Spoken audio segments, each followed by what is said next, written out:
Thunder Rose by Jerdine Nolan. Illustrated by Kadir Nelson. Genre: Tall tales are amusing stories told with great exaggeration, sensory language, and bigger-than-life characters. As you read, try to imagine what amazing thing Rose will do next.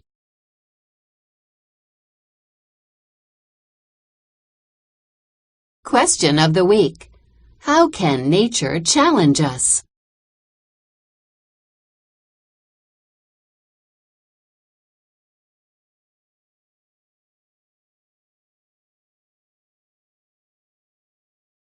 Rose was the first child born free and easy to Jackson and Millicent Magruder.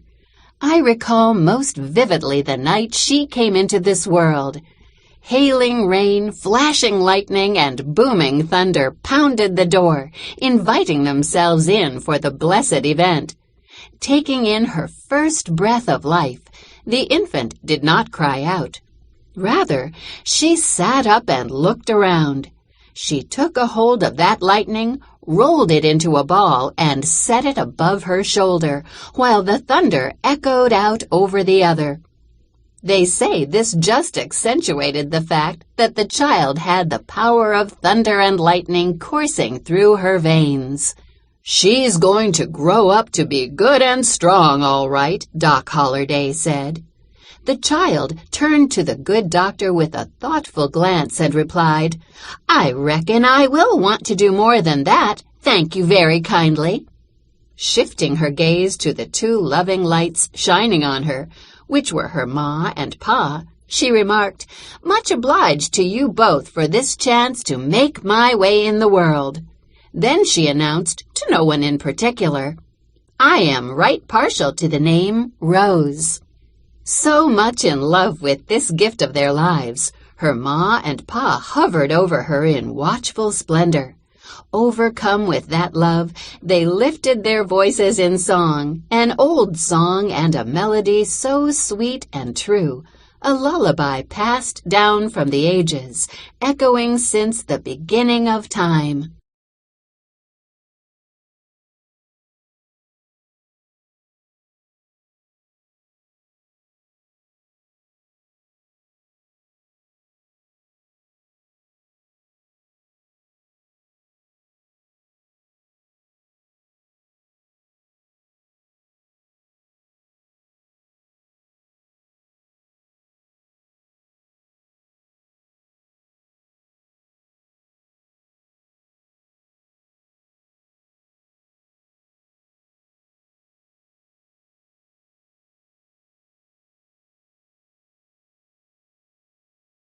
Peace stretched it here, bent and twisted it there.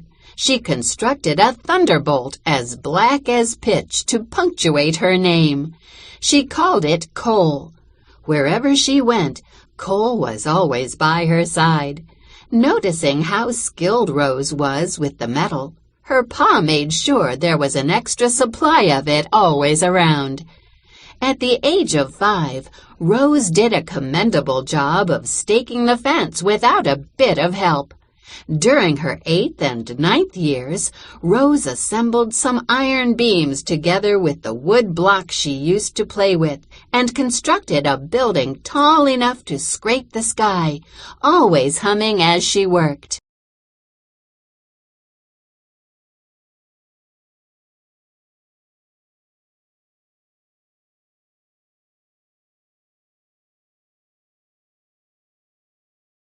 By the time she turned 12, Rose had perfected her metal-bending practices. She formed delicately shaped alphabet letters to help the young ones learn to read. For his birthday, Rose presented her pa with a branding iron, a circle with a big M.A.C. for Magruder in the middle. Just in time, too, because a herd of quick-tempered longhorn steer was stampeding its way up from the Rio Grande. They were plowing a path straight toward her front door. Rose performed an eye-catching wonder, the likes of which was something to see. Running lightning fast toward the herd, using Coal for support, Rose vaulted into the air and landed on the back of the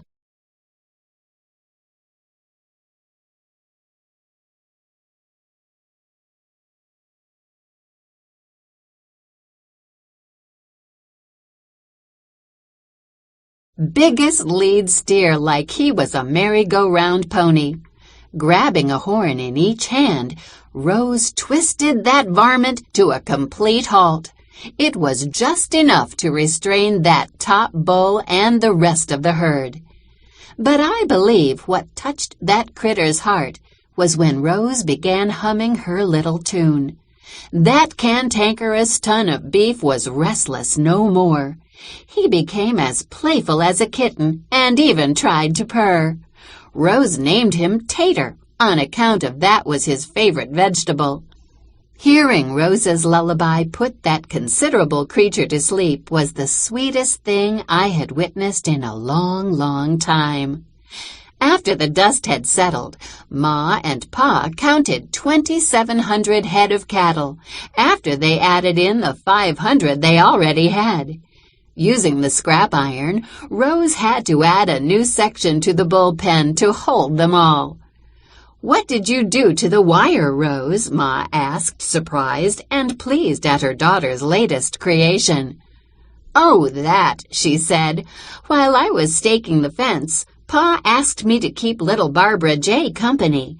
That little twisty pattern seemed to make the baby laugh, so I like to think of it as a Barbara's wire." "That was right clever of you to be so entertaining to the little one like that," her ma said. Rose just blushed. Over the years, that twisty wire caught on, and folks just called it barbed wire. Rose and her pa spent the whole next day sorting the animals that had not been branded. "One day soon, before the cold weather gets in," she told her pa, "I'll have to get this herd up the Chisholm Trail and to market in Abilene. I suspect Tater is the right kind of horse for the long drive northward."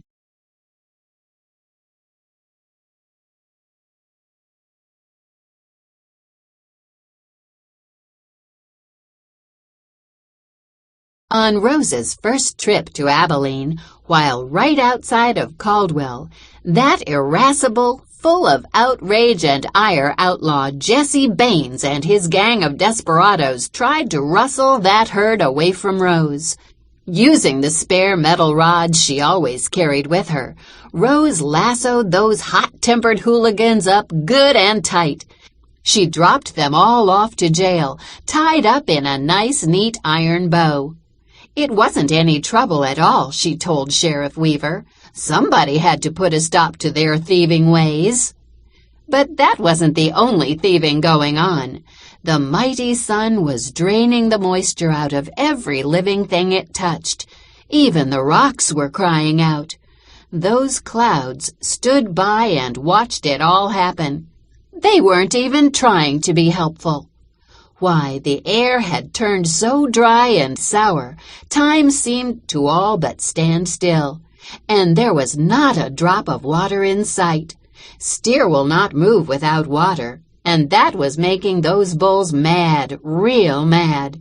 And when a bull gets angry, it's like a disease that's catching, making the rest of the herd mad, too.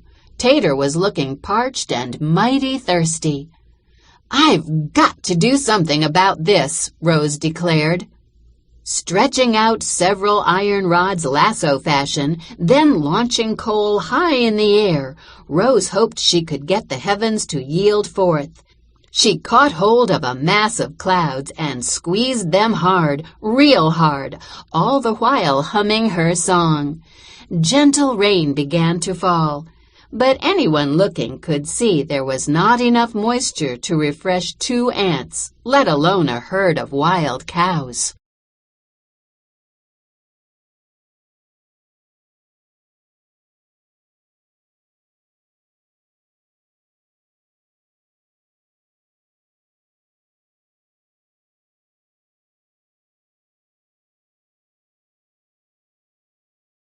Suddenly, a rotating column of air came whirling and swirling around, picking up everything in its path.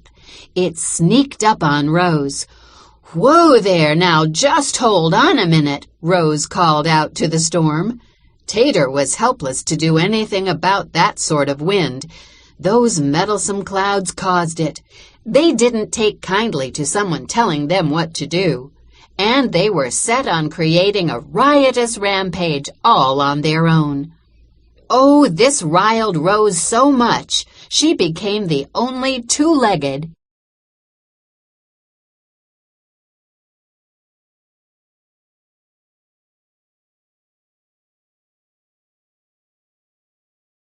tempest to walk the western plains. "You don't know who you're fooling with," Rose called out to the storm. Her eyes flashed lightning. She bit down and gnashed thunder from her teeth. I don't know why anyone would want to mess with a pretty young woman who had the power of thunder and lightning coursing through her veins. But, pity for them, the clouds did. Rose reached for her iron rod, but there was only one piece left. She did not know which way to turn. She knew coal alone.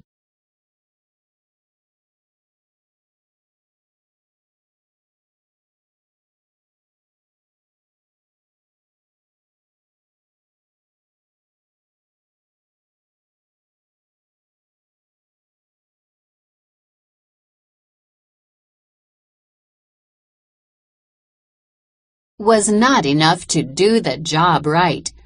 Unarmed against her own growing thirst and the might of the elements, Rose felt weighted down. Then that churning column split, and now there were two. They were coming at her from opposite directions. Rose had some fast thinking to do. Never being one to bow down under pressure, she considered her options, for she was not sure how this would all come out in the end. "Is this the fork in the road with which I have my final supper? Will this be my first and my last ride of the roundup?" she queried herself in the depths of her heart. Her contemplations brought her little relief as she witnessed the merciless, the cataclysmic efforts of a windstorm bent on her disaster. Then the winds joined hands and cranked and churned a path heading straight toward her. Calmly, Rose spoke out loud to the storm as she stood alone to face the wrack and ruin, the multiplying devastation. "I could ride at least one of you out to the end of time, but I've got this fortunate feeling rumbling deep in the pit of me, and I see what I am to do with it this day," Rose said, smiling. The winds belted at a rumbling pitch. Rose squarely faced that storm. "Come and join me, winds!" She opened her arms wide as if to embrace the torrent. She opened her mouth as if she were planning to take a good long drink. But from deep inside her, she heard a melody so real and sweet and true. And when she lifted her heart, she unleashed her song of thunder. It was a sight to see. Rose making thunder and lightning rise and fall to the ground at her command, at the sound of her song. Oh, how her voice rang out so clear and real and true. It rang from the mountain tops. It filled up the valleys. It flowed like a healing river in the breathing air around her.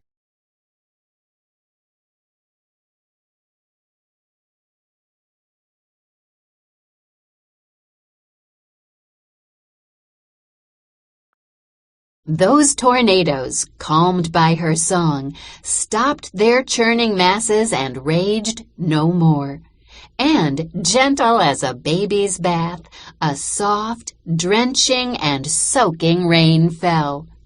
And Rose realized that by reaching into her own heart to bring forth the music that was there, she had even touched the hearts of the clouds.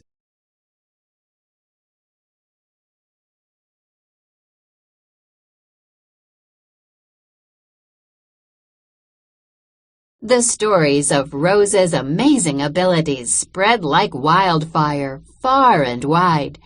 And as sure as thunder follows lightning and sun follows rain, whenever you see a spark of light flash across a heavy steel-gray sky, listen to the sound of the thunder and think of Thunder Rose and her song.